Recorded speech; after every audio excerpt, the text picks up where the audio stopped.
So I was interviewed earlier this week and got asked loads of questions about the entrepreneurial journey, having coached so many entrepreneurs over the years. The interviewer was really keen to find out what my advice would be to somebody who would be a budding entrepreneur, somebody who's setting up a business. What one piece of advice would I give them?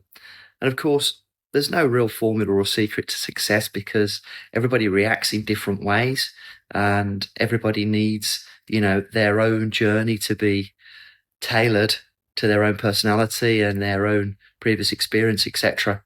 And so I really like to take more of a holistic approach where you look at everything and then, apply the appropriate actions, etc., for somebody's journey.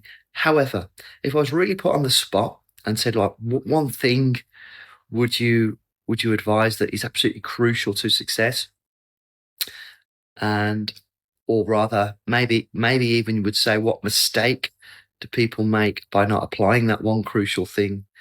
And over again, I see this, and I can recognize it in my own entrepreneurial journey as well. Is that people don't apply the discipline to the actions that will eventually lead them to success, because we're all in a hurry to get to success. We're all looking for answers. And often entrepreneurs, they will apply a certain action in order to grow a business. And when they don't see the results they expect, they pivot and try something else. And time again, I see that happen with budding entrepreneurs where they apply an action that will get them there if they applied it consistently with discipline and then refine that action bit by bit until they got to the point where it was start delivering results, albeit small. And yet they don't apply it consistently enough and for long enough. And then they end up trying something else and starting all over again. The metaphor that I've seen, which is a great little illustration of the guy that's digging for gold. And you see him with his pickaxe. And in the illustration, you can see that just past where he's digging is the seam of gold. But he's dug a huge hole already. And he looks at the hole and said, well, this doesn't work. I haven't got my gold yet. And if he just did a few more digs, he would get to the gold, but he gives up and starts digging a hole somewhere else. That metaphor works perfectly for lots of things in business because there's no mystery to what actually gets people up and cooking in business. The things that can get you started, no matter what business you're in, there's somebody else that will have done something similar, or if not exactly the same. And you just copy what they did and you follow those traits, you apply them consistently, and that's what's going to get you results.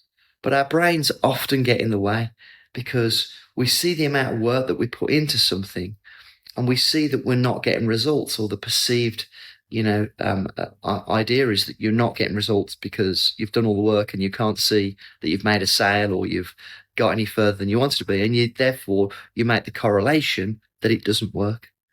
But the truth is you could be just a few shovels away from the seam of gold. And it's that lack of consistency, of persistence, of discipline to keep doing it and trusting that you're going to get there that makes all the difference. Another metaphor that I use for this, and it's really easy to see if you think of somebody who's doing sales calls, for example, is the funnel metaphor, where every call that you make fills up your funnel. And eventually the weight of all those calls on top of each other will push an appointment or a deal at the bottom. And I see it every time, but so many people get to the point where they've made lots of calls and they've not got any deals over the line, or they might not have booked an appointment. And therefore their assumption is that it doesn't work. When the truth is just a couple more calls could get them to where they need to be, because every time you do an action, you get better at it. When you first started brushing your teeth, you weren't very good at it. Now you can do it without thinking. You need to get to that level of quality and consistency and make it discipline, a habit, in order to get results. So that's the one piece of advice I would give. There's many more where this came from. There's many more things that I see, but that is probably the biggest and the main reason that people don't find success is they don't do it for long enough. They don't build the discipline and the consistency, and they don't persevere with the single actions that are going to get the ball rolling.